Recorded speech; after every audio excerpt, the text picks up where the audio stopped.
Hey there, folks. Welcome to the edition of Stranger in a Southern Land. I, of course, am your host, Jake Manning. Today on the program, we have Edwin Peacock, the man who is running for the Republican nomination for mayor for the city of Charlotte. So he's a very busy man right now, especially with the election right around the corner. And the primaries are just a couple weeks away, so I thank him for taking time out of his schedule. But also big thank you to Mark. He's the one that lined up this whole interview. And it's a great interview, I got to tell you that much. And I didn't know how it was going to turn out, I'll be really quite honest, because I kind of identify as a Democrat, and of course Edwin is a Republican. But we sat down at a table and we talked about why we love the city of Charlotte, how we think we can grow, what are its issues, and how we can fix those issues. And I think that's pretty remarkable, and some of you may not believe that happened, but it happened. A Republican and Democrat had a cordial conversation about a topic and how we can make something better.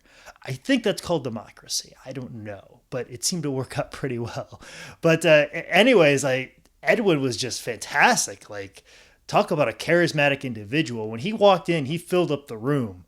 And he's just an amazing individual. And when we got to the 1 hour mark, he was ready to go for another hour. So a lot of charisma, maybe the type of charisma you want in a mayor, but I got to stay very biased because my hope and my evil plan, well, maybe not my evil plan, but my big plan is, to maybe possibly get the Democratic representative for the city of Charlotte as far as in the race for the mayor, because I want to get the Republican nominee and I want the Democrat nominee to both get on this podcast. And so that way when people go into the voting booth this November, they can use this wonderful medium of podcasting to help them decide who they want as mayor. And I think that's pretty cool. And I think that's what this new wave of technology and what we should be doing is, being an educated voter and using the technologies that we have available to us. And podcasting is something new, and I thank Edwin for taking a chance on it, and hopefully the person that wins the Democratic nod will take the same chance as well. So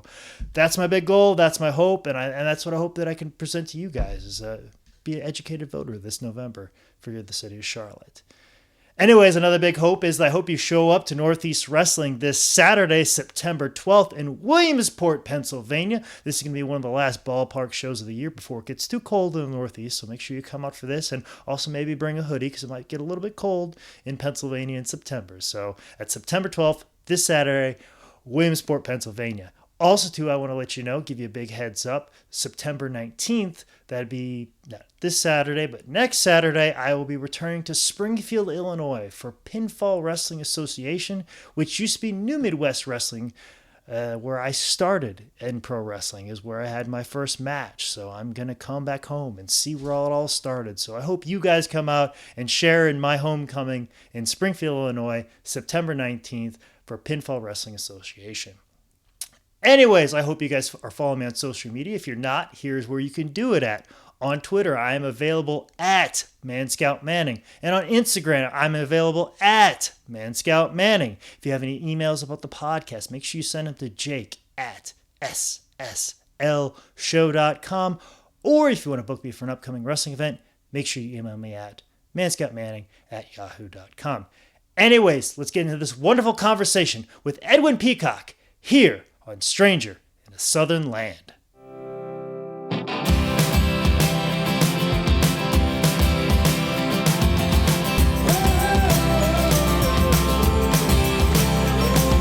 But yeah, so like I said, you'll be able to hear yourself and hear me and everything. Okay. That's mostly why I do this. And most people are going to be listening to this in audio format, but I offer it as a video format as well. Oh, nice. So that's just kind of the two things that I do. Okay. So anyways, we'll give it a beat. Is there going to be any physical contact today? Are you going to try to wrestle me? Or that's why I have the camera just in case. Because if I just did the audio, nobody would see it. Nobody would believe me. So. Should we get in a fight, just to make it like the real Ric Flair thing? Well, listen, if that helps your political career, I'm more than willing to help you out in any way possible. I will charge you for being accosting me, and I will call the police.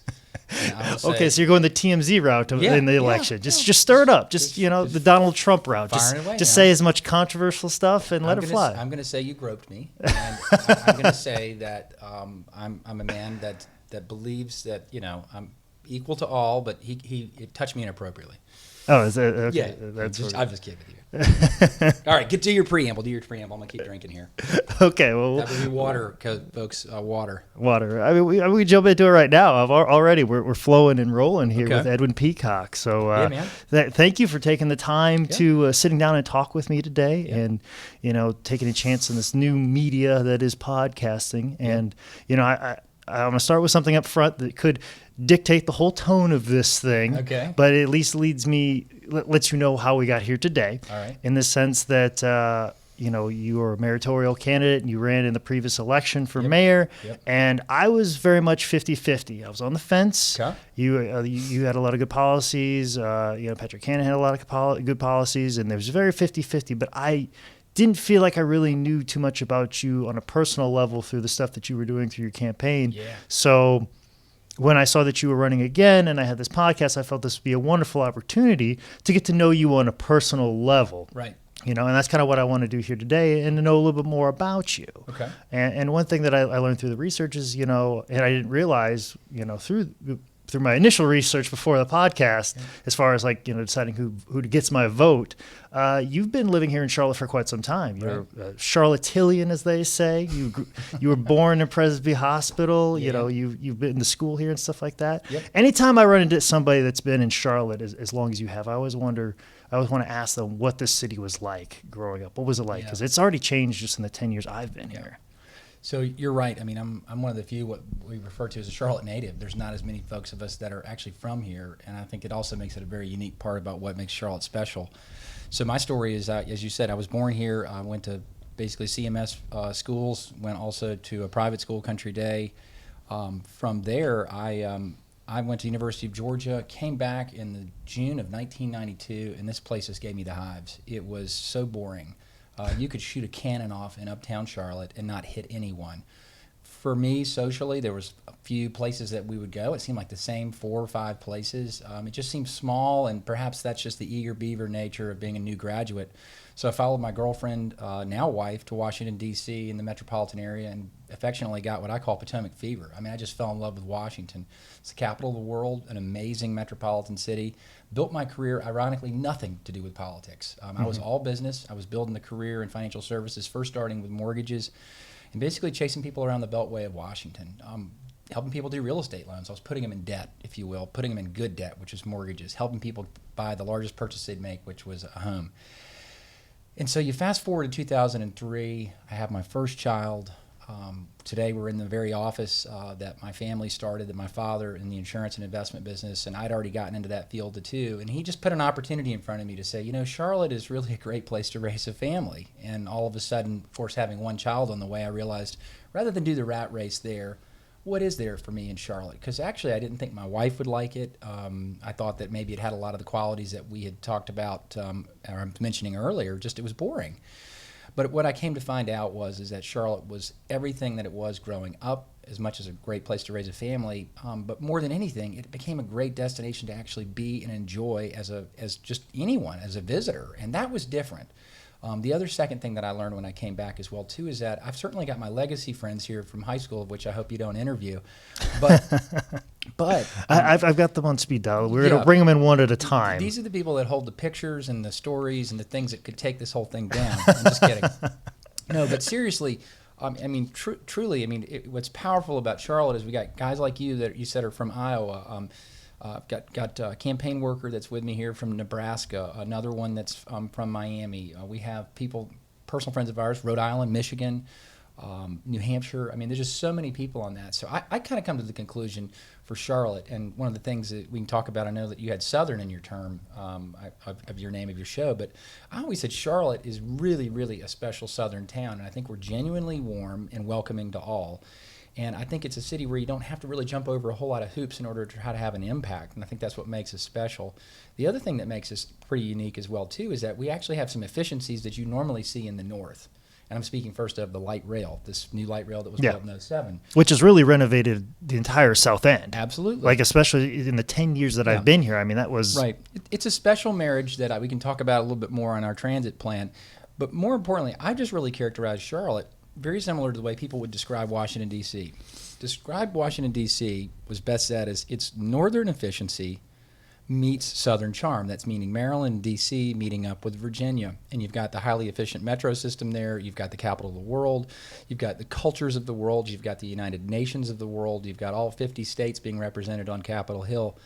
But what I like to say about Charlotte is it's Southern efficiency meets Southern charm. And I think that's who we are as a city. That moniker hasn't really stuck. I've been trying to throw it out there for a lot of times because we've been struggling as a city as to what are we going to call ourselves? What's our offering, if you will? There's a weird identity because you have millions of people from different places. Totally. Like I said, somebody from Nebraska works on your staff. I know dozens of people from Indiana, Ohio. Everybody's just kind of here. Right. Well, right now, currently, I mean, we've been working off of from the Charlotte Regional Visitors Authority, CRVA, the theme that they called Charlotte's Got a Lot.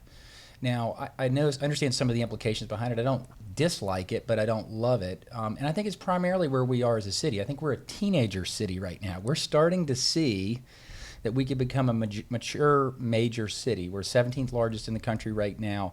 We have this sort of population size right now that I consider to be manageable at about 750,000 in Charlotte MSA, and then, around the MSA, about 1.8 million. So we're relatively small as it relates to some of these other large cities, particularly Washington or Atlanta, the two to our north and south. But we have that manageable size right now, but we're growing really, really fast. How do we keep our identity? How do we maintain that feel, that Southern charm of it, the neighborhood feel, where you and I, after meeting today, we can start playing name tennis, and you and I will find out we know 2 or 3 of the same people. And you could reach out, and I could tell you to call one of my friends, and he would see you. He'd say, oh, he's a great guy. That dissipates the larger that we get. I don't want to have that happen, but it is a natural progression. And, again, that's why I was just, leading into the preamble of Washington to Charlotte gives me an enormous appreciation for who we are and the history we are as a city, but also in the city that is the capital of the world, the bed place of democracy, and half of our history of our country was shaped right there in that great city. And so I really brought down a real broad perspective of what Charlotte had potential for. And when I saw what you saw as well too, 10 years ago, 2007, we had this light rail project. And you're like, a southern city that, doesn't just offer you cars and buses. It's all of a sudden sort of saying we're trying to make a compact center city. We're trying to connect our university to our uptown Charlotte. We've got this wonderful walkable feel. People land here, and the first thing they say is, God, it's so green, especially from Iowa. Where'd you get all these trees? It's fascinating. I mean, to me, it's where I grew up. Mm-hmm. But I think that's what we offer folks, and I think they see that, and I think they realize, God, this is a great environment. I mean, the sky's the limit, I think, and that's another attitude that I think is what I call the Charlotte way. So, short answer to a very question. short, very direct. I could already tell this is going to be an easy interview for me. Yeah, absolutely. But anyways, you talk a great deal about your love for Washington D.C., but also too, you said you weren't really interested in politics and you were in the financial circuit, but you seem to have always been kind of involved in politics and kept an eye on it, and the fact that you were in D.C., then the proximity of that. Even growing up, you were the founder of the Young Republican Club and in your school and stuff like that. Yep. When did that interest in politics start for you? It started for me when I was 4 years old. My father, in the very year that Watergate had occurred and Nixon was, out and had resigned. Well, that's what got you into politics, was Watergate? I guess so. Well, I didn't remember a whole lot, but what I do remember is that the very year that Watergate occurred, my father filed as a Republican, filed for county commission, and ran, and he won. Mm-hmm. And I was the door knocker. I would press the doorbells, or I would knock on the doors, and he would hand out his campaign cards.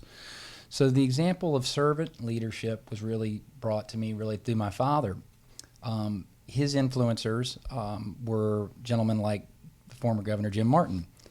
He was a county commissioner. He was a Republican governor in the state of North Carolina for 8 years. He was our congressman from 1972 to 1983. So these were men that were in my life. And then my father began in public service from 74 to 83, crescendoing in 1983. When I was 13 years old, my father ran in his mayoral election. It was Charlotte's largest turnout ever in its history for a mayoral election, and it was my father versus Harvey Gantt, he won, and he was our first African-American mayor. Great man, great leader for Charlotte, but unfortunately my dad lost. I remember that. That was exactly 30 years ago in 1983 when I ran in 13. So things have a way to repeat itself. Who would have thought that on the night that I went to the convention center with my dad and my mom and my brother to shake Harvey Gantt's hand. In those days, you didn't have cell phones, and it was hard to reach somebody. So my dad actually went and shook his hand. And I was there, and they're all shouting and chanting, Harvey, Harvey, Harvey. And, you know, as a little kid, you're processing, my dad's lost. I feel bad. This is like a really bad, it's like somebody died. Yeah.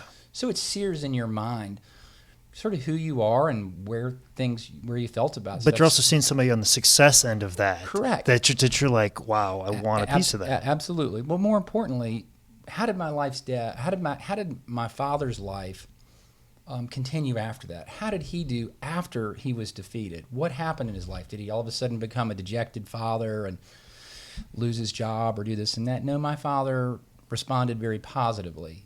He's a business owner like I am. I followed him into the industry that we both share. He's retired now, but bottom line is my dad went on to make an enormously successful career. He was an incredible father, best friend, been a great mentor to my brother and I. We just couldn't ask for a better example of, again, servant leadership. Now, intersected in between that, the year that my dad lost in 1983, a man that I'd known since my early church years was a guy named Richard Vinroot. And Richard Vinroot became that year an at-large city councilman, and then fast forward a decade later, he became our mayor. Well, he was my Sunday school teacher in high school. So my dad had an impact and a touch in a lot of different men and women, Democrats and Republicans in this city, and really just impressed upon me that.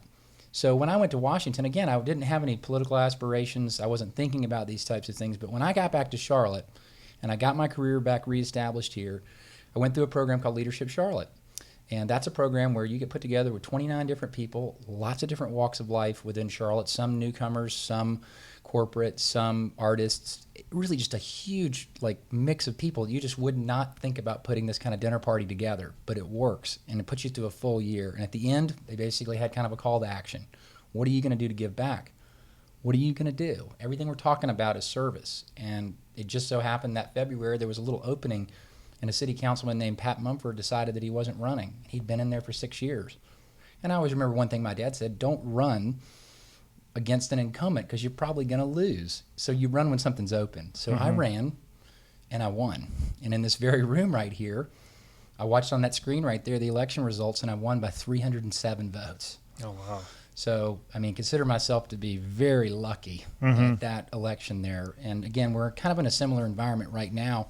That was a low turnout environment. Pat McCrory, our 14-year mayor, was beginning his final term that year. So it was really neat to see how kind of that all came full circle. But that's the story from me from Washington to Charlotte, and then how service inserted back into my life. Now, in between that, by the way, I can't seem to forget that I've got a wife and I've got 2 lovely kids. And you know, it's an amazing thing to be able to carve out a piece of your career where you don't earn as much money, you don't lean in as much on the professional side, and you're able to give back. So that's, again, that's kind of the model of government that Charlotte has, and I think that's what I'm most proud of when you look at the opportunity to run for mayor first in 2013 and to run again here in 2015. So I hope to be my nominee for the Republican Party. I certainly hope to win this time because I'm on thin ice on the home front. My wife is tired of all this. So it's hard work, man. It is really hard work to try to do both. Business owner, husband, father, well, I can only and run a imagine. campaign. Yeah, I was telling the story to Mark, a little bit ago. My father was elected mayor of my hometown of 82 people.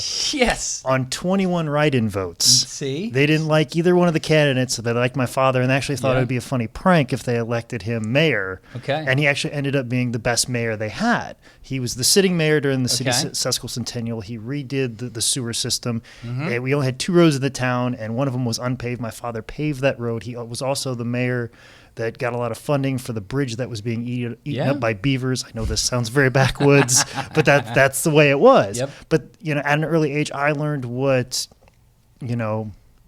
somebody could do as far as service. As far as my dad was, he was also involved with the school board. He was also a farmer, a father, and now he was giving back to his very, very small community and stuff like that. So at a very young age, I learned that very particular lesson as well. And I always say too that it's this city government is where things happen in a sense. Things may not happen on a federal level, so we get this bad taste in our mouth about government. But really, at this level, city and local government is where you can really make changes, and the changes that happen affect our lives greatly. Oh yeah, What you're talking about is a little lesson I learned of all things from Pat McCrory, and he always had a phrase to say, "We're all the same." And what he meant was, meaning if I'm talking to a county commissioner from a small town in North Carolina, or I'm talking to a city mayor that's population 82, he means we're all the same in the sense that we're on that retail front end level. Your father had his hands as close as it could get to the flame of the feelings of the public, and he was doing the public's will, obviously with their consent over certain projects. Like you said, there's not the sexiest stuff, but a sewer and a water line, making decisions on roads or transit and the other things like that. That is stuff that impacts people's lives. And when you mess with people's lives in the respect of maybe you made a property line that went over somebody's property, or maybe you made an ordinance change that impacted the way that somebody had to do this or that with their pets, all of a sudden you're feeling the heat because unlike your senator or maybe even your congressman, U.S. congressman, you usually don't get to see them for that kind of stuff. But the mayor can't hide. He's shopping in the same stores. He's going around with his kids and stuff. And so that's the birthplace of really where our democracy is. Government for the people, of the people, right there. You are right here. The ironic piece to this, and was the same thing in your father's case with a 21-vote swing there, that same proportion sort of plays itself out in my last election. 82% of Charlotte did not think it was important enough to vote. That's the fact. Now, that wasn't something that we did not know coming in. We knew it was going to be a turnout that we hoped would hit 20%. But the sad testimony is most voters are sort of apathetically backing away, saying, well, that's just not that important. What can the mayor do? Because like I said, there's that sense of there's a gridlock at the federal level, but the people don't realize that it's the city and the local governments. It's those even just those simple elections for do you want this tax increase? Do you want to just those simple trash ones. Rotation pickup. You've been here 10 years. We used to have red bins to do recycling that way. Now we have these big green boxes that come to people's streets every 2 weeks on that. Those are things that touch people every single day, and we need strong leaders at those positions. I think more than anything, win, lose, draw for me, I want the message to be to any of my interns, any of the people that are working with me, the message that our form of government offers citizens the opportunity to bring their skills, their mindset, their beliefs to the public good, to be elected and to offer their positive contribution. They don't pay us enough for this to be a full-time type job. And I'm a firm believer in that because I have my foot heavily in my private life, which is my business and my practice. And when I talk about those other individuals like Mayor Vinroot and my father and all the other men and women that were impacted in that, they had something to go back to. They went back to something, meaning that this is not their whole life. You get in, you provide your service and your value, you make some tough decisions. Of course, you're going to step on some toes because people don't like all the decisions that you make. Something might impact something in their backyard, but you go back to your private life, and I think that's really something that, unfortunately, with what we see on the retail level and the national scale, the signal that's being sent is to a next generation that you shouldn't get involved in public service. This is such a blood sport. Oh my God, everybody's going to tear you down. What if you get a bad photo of yourself posted, or what if you say something, everything's online, or I don't want any of my past coming out, or more importantly, just look at how the demeanor of some of these candidates towards other candidates occurs and how vicious it is. Now, I'm not saying you can take out the viciousness of politics, but the last thing we want to do in our democracy is say to citizens and individuals, that's for somebody else, that's for somebody else. That's our problem, is if we have everybody stand down, the democracy works off only those that are interested in the position for all the wrong reasons, which is, I love the media attention, or maybe I'm starting a company and just want to file for office so that I can get my picture in the paper. We got to have the best qualified people, or we don't have a best qualified city to lead and go forward. And that's the difference. I mean, growing up, again, I would consider my father, certainly, obviously, in my case, my biggest mentor. But I would say that the men and women, Democrats and Republicans, were really, again, they brought their skills, and I thought they brought them well. And I really hope that form of government carries Charlotte forward, because as a teenager right now, you can't really think, okay, I know it all. We know it all here in Charlotte. We don't know it all. Every city that thinks they've made it all of a sudden has something that comes back, which is success has another side of it, which is you can go on the downhill slide. Governor McCrory, then Mayor McCrory, sat me down at his office when I was elected in 2007, and he said, Edwin, when I got elected to city council in 1989, the darling of the National League of Cities was Cleveland. It had 20 Fortune 500 companies. Do you know how many they have now? And I said, no, Mayor McCrory. And he said, oh, they have 2. So we know, unfortunately, that Cleveland is making its revival. It's coming back. It's coming back, and it will come back whether LeBron is there or not. Yeah. But the point is that we can't take our success for granted. I thought that was a really good lesson, especially when I first began my first 2 years in service. And quite frankly, I think Mayor to Governor McCrory, he's taken the same approach to the state of North Carolina. He wants us to have that competitive edge to never think, hey, we've made it. We've made it. No, we've not. We're blessed by having this incredible weather that we have here. What he knows and I know is the Carolina magic. Mm-hmm. You heard that. You know what that is, right? What? Please tell me. You don't know. You haven't been told this. Other than the fact that we're very close to the beach and very close to the mountains. That's about the only magic that I know. Bingo. So, all right. So this is partly a sports show, correct? It's a whatever show, but yes, there are Okay, sports people great, listening. great. 12-3-2. It sounds like a defensive scheme, right? Some type of plan like that. 12 months out of the year, you can play golf. 3 hours, we get you to the beach, 2 hours to the mountains. Yeah. How's that for a formula? Pretty cool stuff. No. So if you live in Michigan and you're snowbound and we recruit you to come down to one of our investment banks, or you fly down in our nice airport and you realize, hey, oh my God, I love golf, but I only get to play it 3 months out of the year. Mm-hmm. All of a sudden we've got kind of a magic formula for whoever we're recruiting. And that's quite frankly, that's a little bit of, I'm being very pejorative about that, but the whole point is that that's the Carolina magic. We got great weather. We got seasonal activities that you can do all around. And again, as I was saying earlier, we're an efficient southern city that's genuinely warm and welcoming.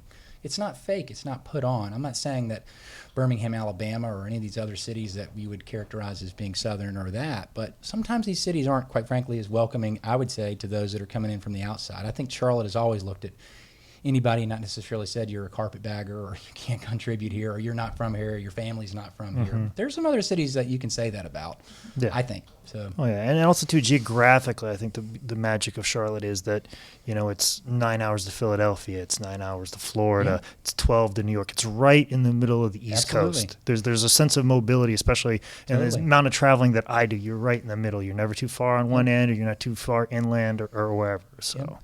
6th largest airport in the world. 36 million customers come in and out of Charlotte Douglas International Airport.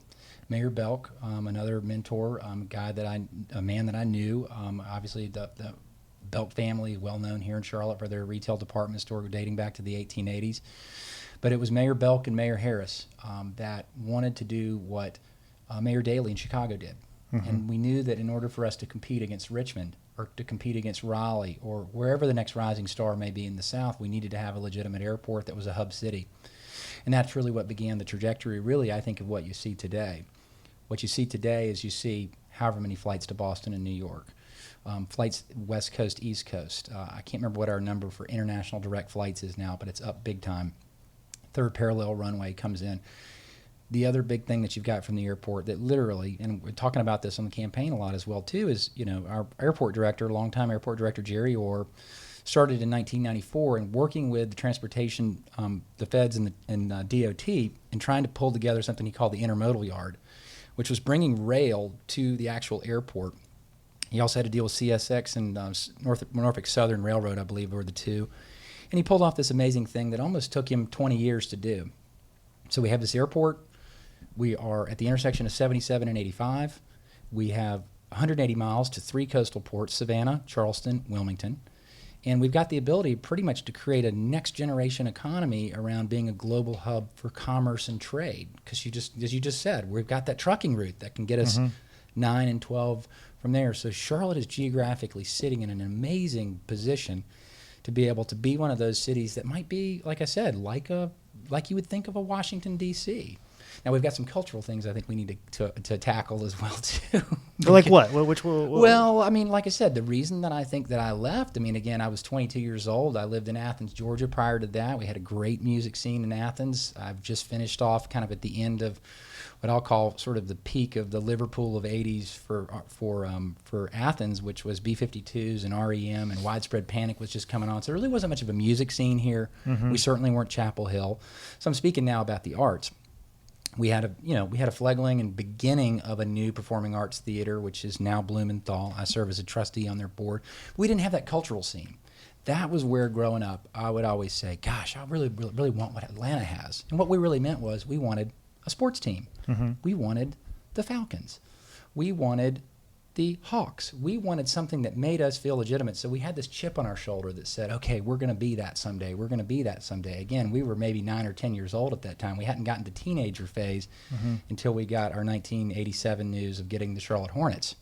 Mm-hmm. Amazing. I mean, just literally the top just popped off. Charlotte has finally arrived in a box score somewhere. Mm-hmm.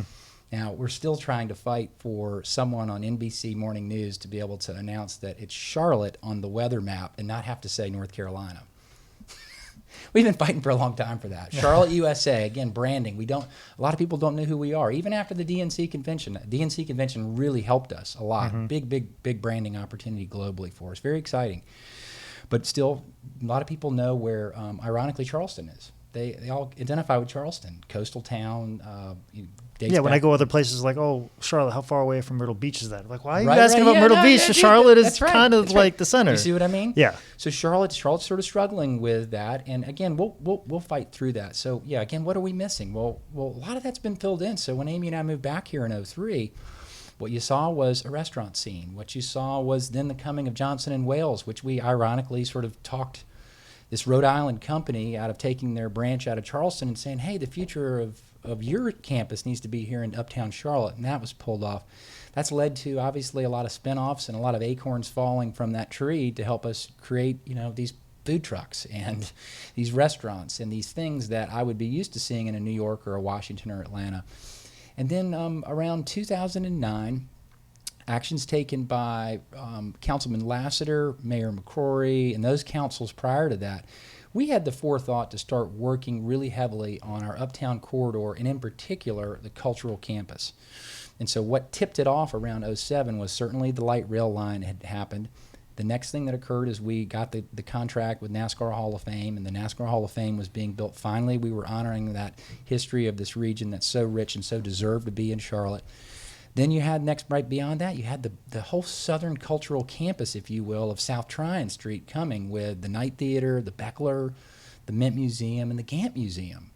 This was real culture. We had a real art museum. Not that the Mint Museum wasn't that already, but again, it was like, okay, here's our little corner of art in Charlotte, and this is all you get to see. So people would generally dismiss us from being a real arts and cultural scene where maybe some comedian would want to land. See that we've got one of my favorite comedians coming this week, Jim Gaffigan. So yeah, big news. I mean, we just didn't see those kind of acts here. Those usually went to Atlanta or they went other places. So there just weren't that many things. So again, that's the thing I think is just so neat is the higher quality of life, the cultural choices that you have in Charlotte. I think that's what makes an exciting, great city. That's quite frankly what a mayor needs to be a heck of an advocate for. I want to see more of it. So I keep thinking, again, we're not done. We got a lot more to do. Yeah, and it's very interesting how you talk about how politics can spur that type of growth, especially for the arts. Yep. Like you wouldn't think that those two marry each other other than maybe, comedians probably get material from politics. Sure. We're great fodder for that as well, too. But let me just point out, too, as well, you got many people that would sort of brand through the labeling that we all have of what you think of someone by being a D or an R. Well, if you think of an R, you think, oh, my God, they've got to be boring. Yeah, because it's very polarizing right now. Right? Like if you're to tell anybody, oh, I'm Republican or I'm Democrat, and there's probably people even listening now, it's like, oh, you're sitting down with a Republican. Or through what I've learned with my father being a mayor is that politics is supposed to be known to unite people, to sit down at a table like this, sit down and talk about, okay, here's your point, this is your point. Now, how do we make these points meet in the middle? Exactly. But nobody's looking like that anymore. Well, inherently, you're bringing there what I would consider to be the polarization that we're seeing politics and 24/7 media bring out. And it's unfortunate because our democracy is based off of compromise. Compromise is now being substituted as a word for weakness, and that's complete baloney. It is not weakness. It's harder to work towards a win-win solution. It's harder to find compromise. No one says that one side or the other has to compromise their principles. But what we do work towards in trying to perfect this search for a more perfect union is on the local level, the state, and the federal level. Again, we're a 238-year-old experiment. Your father was a mayor participating in just one little way. As McCrory said, we're all the same. I don't think a mayor that's of that size town is any different than a mayor of New York or San Francisco or others. I just think the problems are bigger. I think sometimes, especially the small town mayors, and by the way, we've got a lot of small town mayors that I know here. Mooresville, Waxhaw mayor are friends of mine.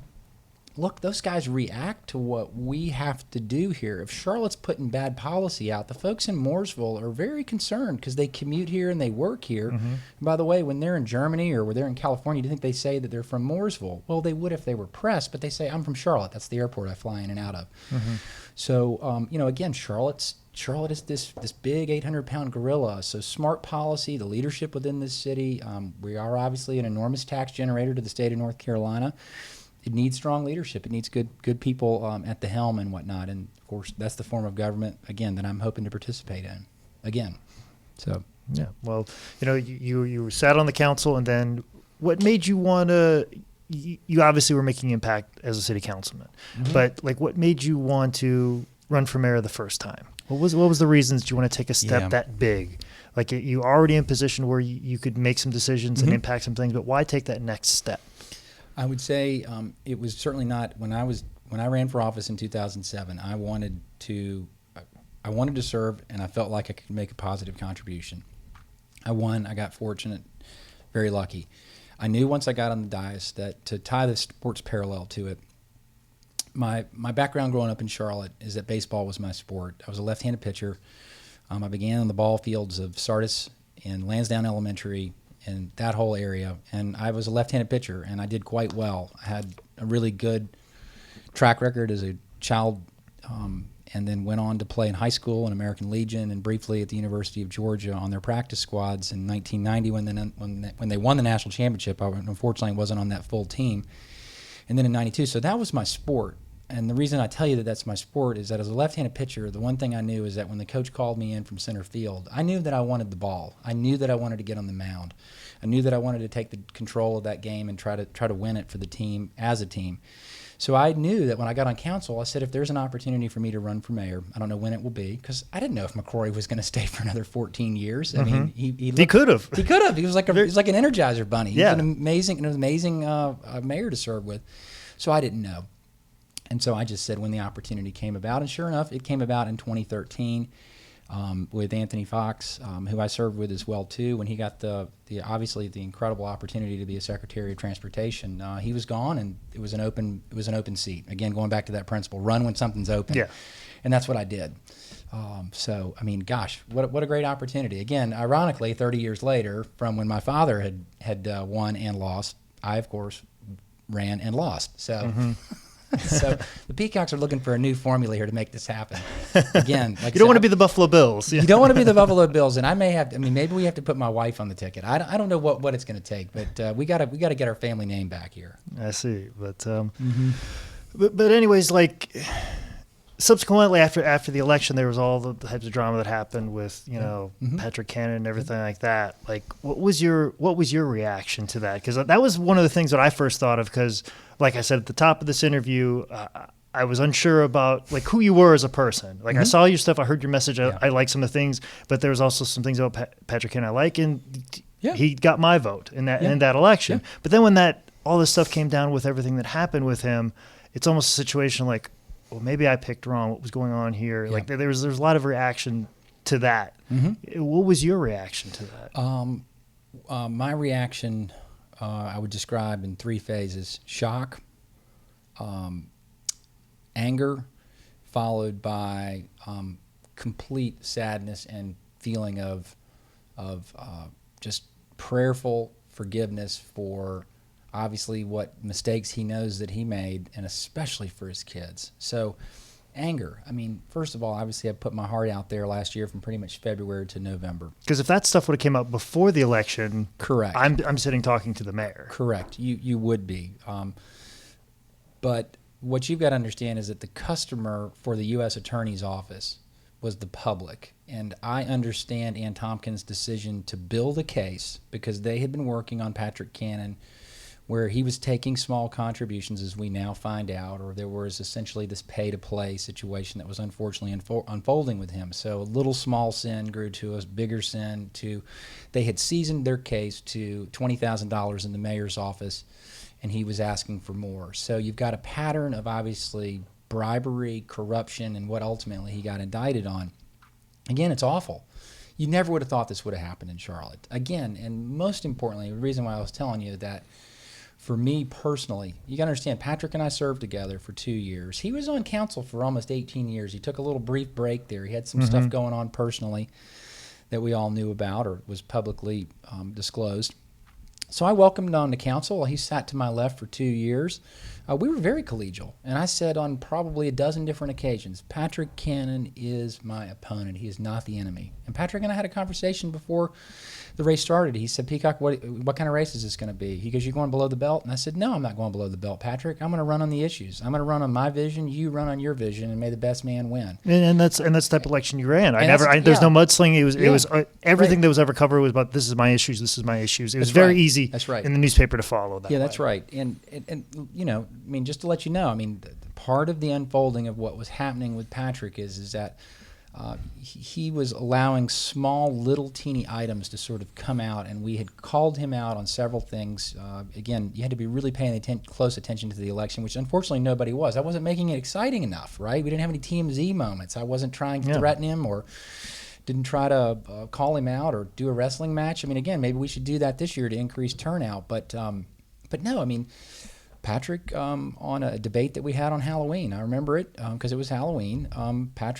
I asked Patrick a question because the interviewer at WTVI asked me, what question do you want to ask Patrick? And I asked him a question about what he would do when the Carolina Panthers came back here in 2014, which they could have, to take their contractual agreement that they had with the city of Charlotte, and what was Patrick going to do with the next request that they were going to make for money from the public for their stadium? Why? He was in the parking business. He had a direct conflict of interest. How can you represent the public?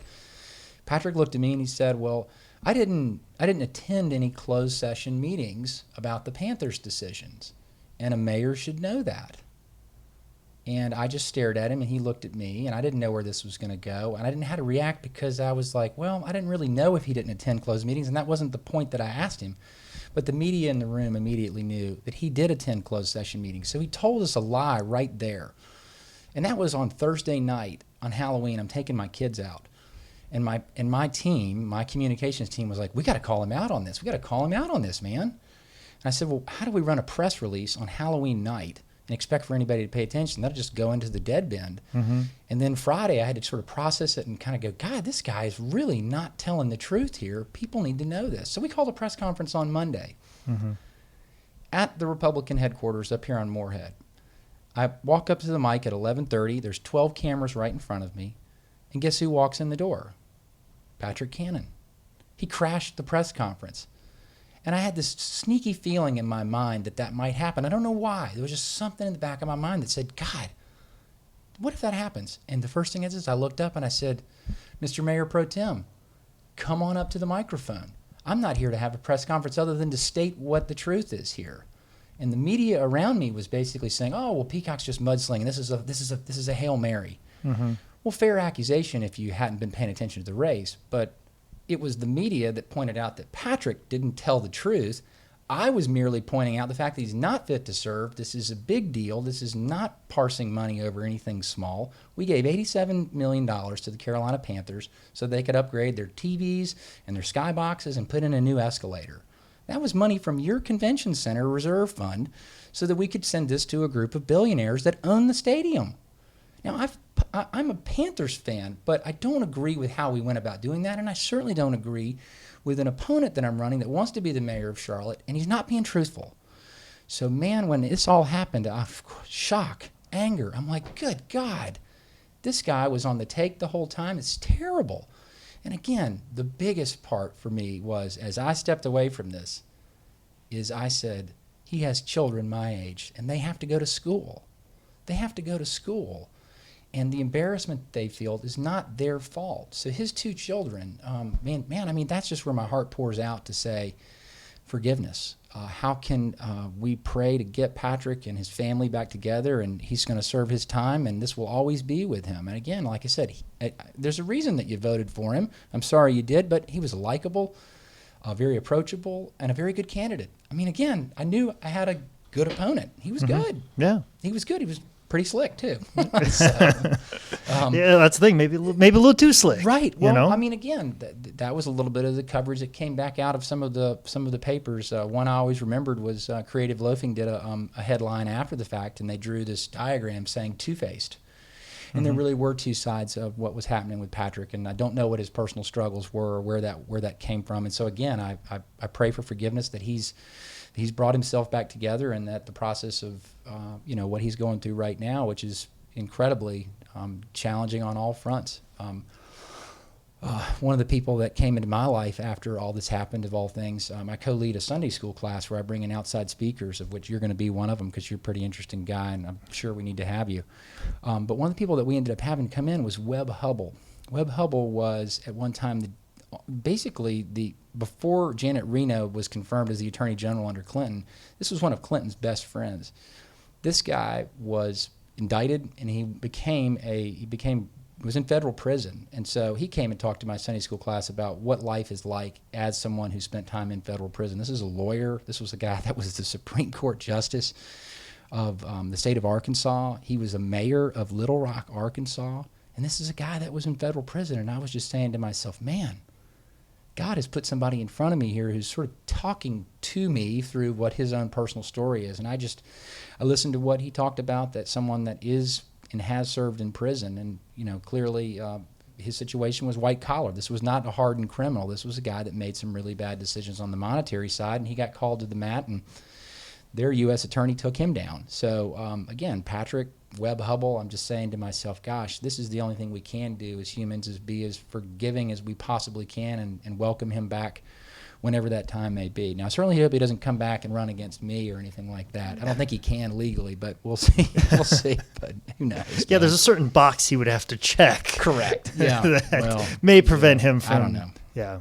I don't know. Again, like I said, this was a guy that I was friends with, so it's most disappointing. So, yeah. It's a backdrop to this race, though.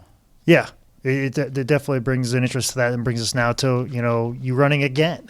Yep. Was the thought process of we made mistakes, but I was on the right track. Yeah. Is that pretty much the inclination on the upcoming race? Yeah, it was a little bit of the inclination to it, but I would say to you that I was, if anything that I was doing, at least mentally, was certainly I was running from office and not for it. There was, following the 2013 loss, that's November of 2013, you begin the holidays. You begin trying to put your life back together. I have a business. I have clients, people that I help financially. And you're thinking things are normal. And I had a friend of mine who ran for mayor, John Lasseter, who lost Anthony Fox. And he said, Edwin, your life isn't going to come back to normal until January. And he was right. I began the new year, set the new goals, was getting back on focusing on my practice and getting back to the things I enjoyed doing a lot of, and just doing that. And then March 16th happened, I think it was. That was when I was meeting with a client, and I got out of the client meeting, and I had 12 people at my other office that were standing outside my door, and they were saying, Patrick Cannon's going to jail. And it was like it all started over again. Because when you lose an election, and your dad didn't lose, I'm glad he didn't, but when you lose an election, it's a little bit like somebody's died. The difference is that it's you, and you're not dead.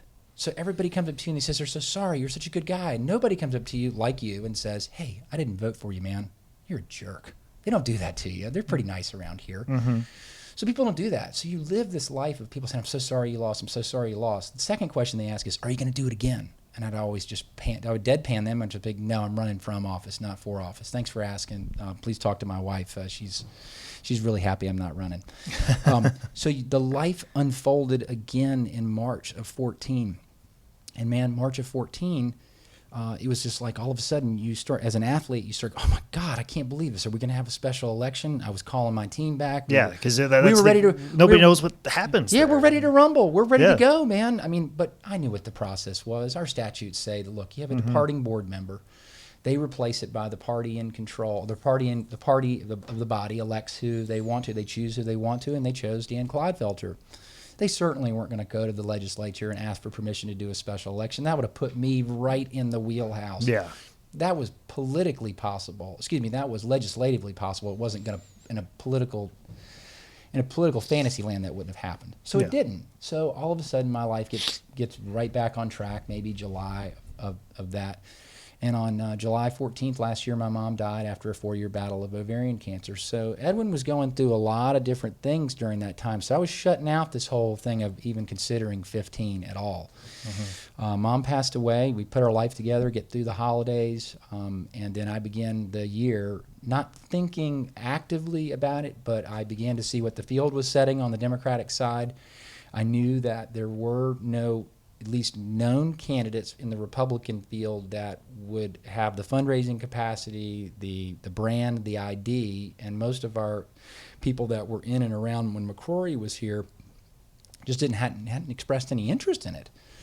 And so again, we're kind of getting back to like 1974 and that example that I had of service from my father, and all of a sudden we're seeing no one really stepping up, and I was just really worried. I was actually going, well, who is going to step up? And there just weren't any answers to that. So probably my Achilles heel more than anything is I can't stand that there aren't qualified and more robust type people sort of right behind me wanting to run and whatnot. I kept saying if there was just some amazing candidate, I'd be 100% behind them right now, and I really mean that. So it wasn't under a sense of obligation that I'm running. I ultimately sat down with my wife and we decided, hey, this is a challenge, and we know that a lot of people believe that it's just not possible that a Republican can win. It's just not possible. And they began to sort of believe this belief that it's just not possible. And I knew in the back of my mind, hey, Charlotte was 50% Democratic in 2007 when I won. Charlotte was 50% Democratic in 2009 when I won. I know that people vote over their person, over their party, because I'd already won in this city. Demographically, we hadn't drastically changed that much. Our population had grown. Demographically, yes, growing all the above here, but strange things happen in elections and timing occur and whatnot. So again, we fast forwarded to where we made our decision a little after April. We kept it very quiet. I kept my circle really tight as to who I let know that I was going to be putting my hat back in the ring. And we came out guns a-blazing. We're much more digitally adept this time. We came out with a video that was meant to frame what this race is about, following what happened. My Democratic colleagues, whoever they will be, if I'm lucky enough to be the nominee for the Republicans, they want everyone to forget what happened in 2014. No one wants to even mention the name Patrick Cannon, and I'm fine with that. We are not going to make an election about the past. We're going to make an election about the future. But there is a dramatic event that occurred politically in Charlotte's history. It happened because a lot of people didn't participate. It happened because, in my opinion, a lot of people did know that Patrick had a lot more problems than they knew about. Maybe I wasn't the opponent to go out and go below the belt and try to really expose them. And point those out as well. Point those out. And let me tell you right now, and I've told this to many members of the media as well too, there were many, many, many people that wanted me to go below the belt. Many. And they told me there was stuff going on. There were basically rumors. I had one individual ask me or suggest to me that I'd hire a personal investigator. And I looked into what that, I didn't even look into it, but I knew that they're not cheap. And I just said to myself, this is crazy. How is that going to change my strategy of going after him? Because if you hire a personal investigator, it's like taking your car to a mechanic. He's going to tell you something's wrong. And the question is, what are you going to do with that information once you get it? So are you going to play politics like Washington and Raleigh and try to take down a man? Yeah. And then, or are you going to run on the issues and believe that people are going to look past who's Republican, who's Democrat, and say this person's the best for the city? Totally. Well, and even more importantly, I mean, again, remember the theme that I was running on at that point was I was seeing really what I would consider a culture of local government that was becoming more and more partisan. The bickering was at a very all-time high. This was, as Fox was leaving, he had some real problems with his own council and trying to pass his own budget in order to pass this large transit project called the streetcar. So things had become ironically very divided. Now, this is a 9-2 city council. If we're all Democrats, don't we all hold hands and love each other? No. It actually became more dysfunctional, and people saw the tension. The city council, when I left, of all the 3 elected bodies, I would say arguably was the most esteemed, and it was the most highly regarded for not being so dysfunctional. And all of a sudden now you've got this dysfunctional body that seems to be sort of a little bit rudderless, and we just come off the high of having the Democratic National Convention. You'd think that this would be a jubilant, overwhelming time for her to be a Democrat, but it was very fractious. And so, again... It's what sort of what brought us to this day. But that was when we were launching, we were talking about that culture of local government that we thought was destructive to the 2-party system that's made us a great city. And that's what really put me into the race in 2013. Now here we are, and we've really got 6 years of evidence to be able to say, hey, here's what's happened under a Democratic leadership in this city. Here are the things that have occurred. We've had 2 consecutive tax increases. We've been fighting for 8 years over the capital project called the streetcar, which has caused an enormous amount of division. It's not bringing us together. It's been pulling us apart. But ironically, we've been trying to work on what we know is important. All elected officials know this, and certainly this candidate knows it, is we can't be a strong city if we've got parts of our city that are really struggling and that are going backwards. And that's been East and West Charlotte. They deserve the attention that you see down the light rail and that you recognize as an outsider moving in here. People want that prosperity here.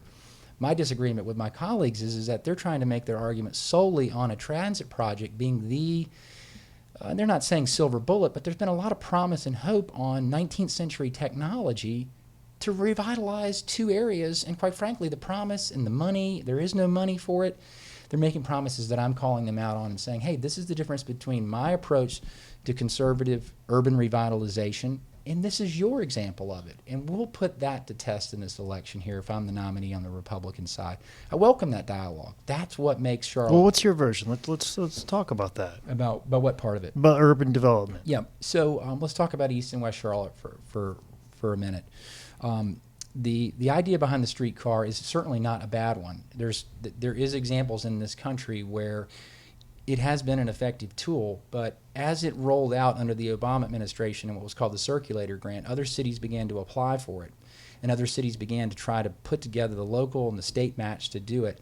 But those cities actually have not been successful. Democratic cities, San Antonio, Tampa, Washington, D.C., Arlington, Virginia, all of them are choking on the problems of not only the transportation technology, but they're also choking on the fact that it's just not a very favorable mode of transportation. But the biggest thing is that they've said that it would have a big economic development boom, like the light rail did. Mm-hmm. And it's just simply been too big of a promise, in my opinion, given that mode of transportation. So getting back to, well, what would you do, Peacock, if maybe the streetcar isn't the answer, or maybe we can't finish completing it? And that's where I get back to, again, when we talk about what your father did and just those projects, they didn't sound very sexy, but those are blocking and tackling duties of a city. It's called city building. It takes decades. And when it takes decades, it's things like curb and gutter and lighting.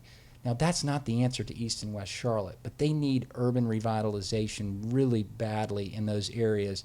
They need sidewalks. They need trees.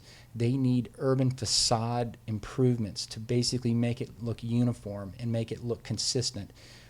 Get away some of the vagrant type nuisances that code enforcement will take care of. So blocking and tackling with code enforcement, facade improvement, business corridor revitalization. These are tools that are within the toolbox of the city council that either haven't been used enough effectively, or most importantly, the leadership has not leaned in and said, this is what we want to get done. This is what we want to get done. The Charlotte way, in my opinion, is it's a blend. It is city, it is county, it is private sector, it is not-for-profit. And that is the Charlotte way. Unlike most cities, you mentioned Philadelphia earlier. One of the things that I learned on our Charlotte Chamber trips that we do annually to different cities, I wasn't on the trip to Philadelphia, but I got told from some of our chamber members, and so when we got to Philadelphia, they said, the chamber doesn't talk to the mayor's office. They're in a big fight. Now, again, this is what makes us unique. We are a city that does collaborate. The mayor, being a weak mayor, I don't make decisions if I'm elected mayor to hire and fire your solid waste guy. I don't make the airport decision as to who runs the airport. Good, because I don't know what I'm doing there. That's why we have a city manager. But what our leadership is forced to do is it's forced to collaborate. It's forced to work with other people, and that is one of my strengths. I know it. I've been that way my whole life. That's the kind of leadership that I've brought in all different types of settings. And that's the way I was on city council, quite frankly. And some people described me in 2013 as being somebody that was, let's see, what was their term on that? I was a bridge builder. I think somebody had used that term on me. I'm just flashing through some story that somebody had written or commented about. So if that's a compliment, I'll take it. But I was trying to work to try to bring a more cohesive city council. We worked together to try to solve these types of problems. Again, going back to East and West Charlotte, I mean, you are not going to get this all done by fighting for another 10 years to try to figure out where our $17 trillion federal government that's in debt is going to come up with the money. Our state, which is radically changing how they're going about their taxation system, and their sentiments, quite frankly, towards Charlotte have been kind of broken. It's another thing that's really kind of on the table as well, too. Raleigh holds all the purse strings. They, by statute, allow us to exist. If they wanted to revoke the city of Charlotte's charter, they could do it tomorrow. They control the power. The power resides in Raleigh, and so a strained relationship with Raleigh is not a good thing for Charlotte. And right now, what Raleigh said about Charlotte was they were suspicious about things that were going on in Charlotte around our airport. So they made this action and this grab in 2013 that they wanted to take our airport. And I was like, what are you talking about? That airport I was talking about earlier? That's ours. We paid for it. We're doing well. It's our asset. What are we doing wrong? And they never could really come up with what the answer was. So we've got now a Republican legislature trying to take our city airport. It was just an unusual overreach. But they, in my opinion, and they didn't really make any, and I say they, I'm talking about the legislature, but they were suspicious of some of the leadership in Charlotte. And I think what they're saying is, well, we knew something was going on with Cannon. That was their checkmate, which is Charlotte can't be trusted. Their leadership can't be trusted. Now, I was a part of that leadership. I was certainly in the minority, and I don't know who anybody was pointing their fingers to, but if they were pointing it towards Fox or pointing it towards Cannon or anybody else that they might have known about, again, a strained relationship between Raleigh, not productive for Charlotte. In fact, actually quite damaging because, again, we're getting an enormous economic development generator for the state. They need us as much as we need them, and vice versa. I'd want a really much more sympathetic and much more congruent relationship. Being in their own party, I think that I would have a lot more in common with them. I don't agree with all of their decisions, and they certainly wouldn't agree with some of my stances, but I would say we share something in common is that we're conservative. So anyhow. Yeah. You need more on East Charlotte? You need more on West Charlotte? What do you want? No, that's all great. I mean, we're getting to a close Just here. Getting started. Oh, obviously. Just getting started, man. Of course. The material. Well, what else, if you were elected mayor, what are some other, challenges you would have to tackle, you think? Like what comes to mind immediately in your head? I think immediately, again, when we come back to the streetcar project, I think Charlotte area transit system is facing some real serious decisions on how they're going to be allocating their capital. The decision to continue to fund Phase 2 and Phase 3 is going to be this cobblestone of revenues and funds. I think the public sentiment right now on our massive transit projects that we're trying to continue to advance are starved for resources, and the current revenue stream is you and I's contribution to what's called the half-cent sales tax. So a half a cent of our sales tax has been earmarked towards transit projects, and that bandwidth is totally running out. We can get this light rail line to UNCC. That's it. We didn't have enough money because the Great Recession hit and the sales revenues went down. We had to cut our plans to take it from UNCC, of all things, to our Beltway, which, by the way, just got completed. Got completed. Wow. Largest major metropolitan area in the country that didn't have a completed Beltway. We finally, got that done. But we couldn't really address getting that to there. Now, if you've been following local politics here, we've got an entire corridor going up to my friends that I was mentioning to you in Mooresville that are all mad about what? Toll lanes. The last option. No one wants to toll anybody to build roads, but we're growing so fast. What is coming before us is we are going to be facing a decision as a community. Do you want to contribute more to the sales tax so that we can build out more of our mass transit? And I think citizens will affirm they would want that done, But they would not want that going to technology like we've been talking about on the streetcar, because I think what's going to happen is public sentiment is going to recognize it's not producing enough ridership. It's very expensive. We've unfortunately, after day 4 of that streetcar, saw it go from something that was a transit project to looking like something at Carowinds when it hit in that car, and thank God no one was killed in that accident. But that was serious. And you can't keep building the sentiment of everybody contributing to something that we took out of the city in 1938. We took it out because of the advent of something called the car. Mm-hmm. You know, I mean, that's where I'm saying Democrats, Republicans, unaffiliated, let's look at this as it is. Ask the critical questions, not the political questions. Ask, is this a good business decision that we proceed forward like that? I'm not alone in this. I know the business community is very split on it. I know the chamber is very split on it. They certainly want urban revitalization, but they recognize there's not a very good business argument. There was an excellent business argument that many people were skeptical about on the light rail. We had a bet, and we made it the right way. That's what McCrory will be known for, I think, in 25 or 30 years. They'll say McCrory built that line. He's the one that made all this responsible. So again, that's an example, again, of a forward-thinking leader. He took a risk, but he took a risk that was based off of regional priorities. There was revenue stream. There was operating revenue. It made sense. What was unknown was, can we get value capture off of redevelopment along the light rail line? Yes, it worked. We didn't realize it would be so successful. Would the ridership occur? Would people in the South actually get out of their car and act like those Northerners? Yeah. They did. Oh my God, they've done it even more than we ever would have thought. Oh, and did they do it safely? Well, Katz was bragging that in the first 2 years, we had no accidents at all. No one had anything occur. And then finally, we had some situation where I think a car ran underneath one of it and the train hit it. We had another guy, I think, that tried to commit suicide or maybe was killed. It was just awful. But these were not accidents that were caused by driver error. Mm-hmm. So again, very proud as an elected official being in 2007. I wasn't a part of the decisions to bring the light rail, but I was 100% behind it. So ironically, we've been talking about all these things on transit, but I'm very pro-transit. But I want to see transit that you can pay for and that makes sense and that wouldn't set back a corridor. I feel like the streetcar might actually do the opposite to these corridors. Another perfect example, and this is, again, I know we're talking a lot about this, but it's on my heart.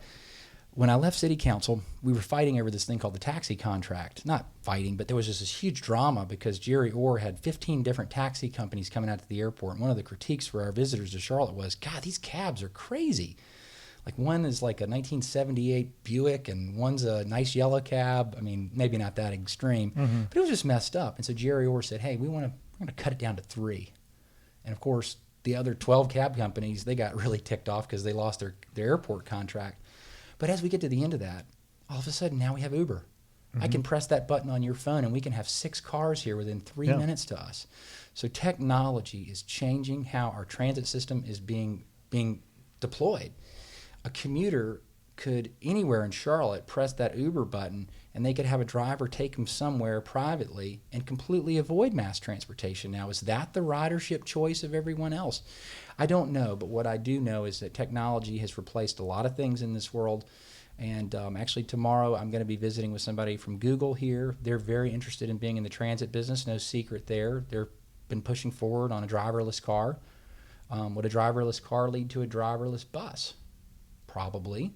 Is it possible? Yes. That's the kind of stuff that I'm wanting to think about as a mayor, to say, are we making the right strategic decision to bring in technology that we took out in 1938? That's where I say, friends, black, white, green, Latino, gay, straight, anything. You've got to look at this for what it is, not what you hope it will be, which is if we build it, it will come. That's where I'm like, that is too big of a bet that I'm not willing to make or advocate for. And that's the way I voted on council.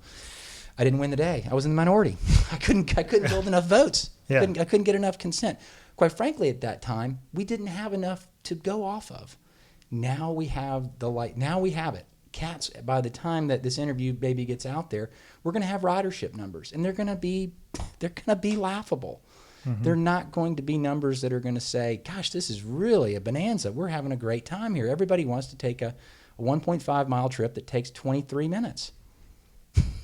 Maybe more. I don't know how long it takes, but I've been hearing there's a lot of people that have been out racing the train I don't know if you've seen some of these videos of people that go out and when the streetcar starts, they run and they try to beat the streetcar, and almost all of them beat them.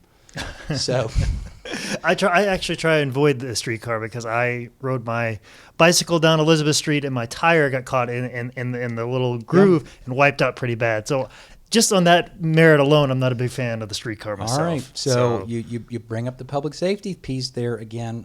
They have a little postcard that they had to send out. I live not too far from here, and so I got the postcard, and it was basically the do's and don'ts of the streetcar. Mm-hmm. And the do's and don'ts were it was okay to walk over it, but you needed to be careful. Yep. We're going to have a citizen who's going to be walking with high heels, get her foot jammed in that, break her ankle, and try to sue the city of Charlotte. We know it. They're going to.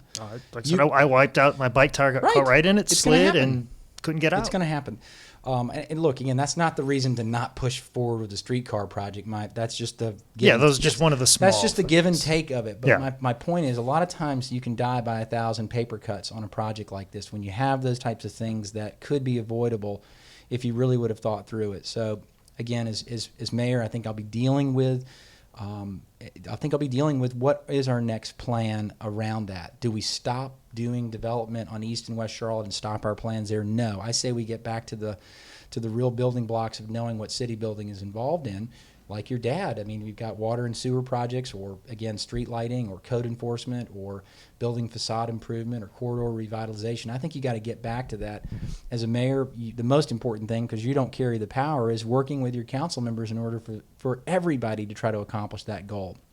Again, my friends that live on those corridors that serving on council now, and whoever the new city councilman will be, or councilwomen, you're going to have to work with them. And I think as the mayor, it would be much more helpful to have a mayor who's saying, I want to help you accomplish our shared interest, our shared priorities of getting this accomplished. How can we work together to do this? How can we work with staff? How can we work with those other important parties, which are the not-for-profit community, our banking and financial services, our chamber, all the different partners that really, in what I call the Charlotte way, really get stuff done. They really do. That's what makes us, I think, such a unique city, is that we aren't torn apart by these divides that fall along the seams of, well, he's a member of this union or that union. Some of these unionized cities have all types of bitter resentments towards each other, whether it's in Chicago or New York or Boston, all types of stuff. Those are sometimes the divisions and the seams that hold us apart.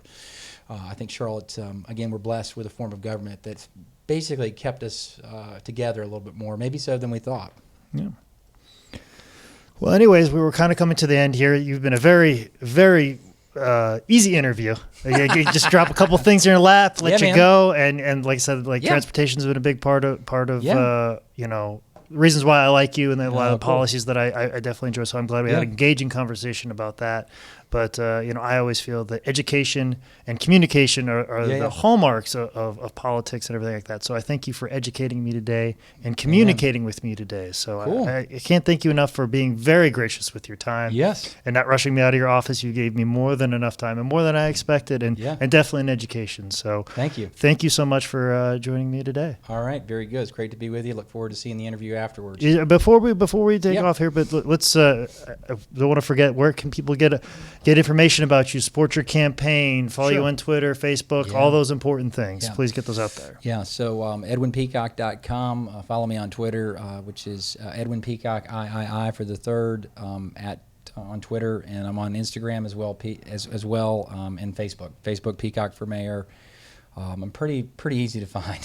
Digitally as it relates to. I got through to you through your staff through Facebook. Very got to you directly. Hopefully, again, I mean, just 1-2 people, and I'm here with you. Right. So we, again, our campaign has been a lot more digitally adept this time. I'm not that I was, deferring technology in any way. We've just it's something you have to have a real management team around. So, but we've done that. So, hey, it's great to be with you. Look forward to the next conversation when I'm mayor. You come back, and we will we'll continue the conversation whichever direction you want to go, and we'll make you one of the most watched shows in America here. So. Or at least here in Charlotte. Yeah, man. Thank you so much, Edwin. You got it. Appreciate it.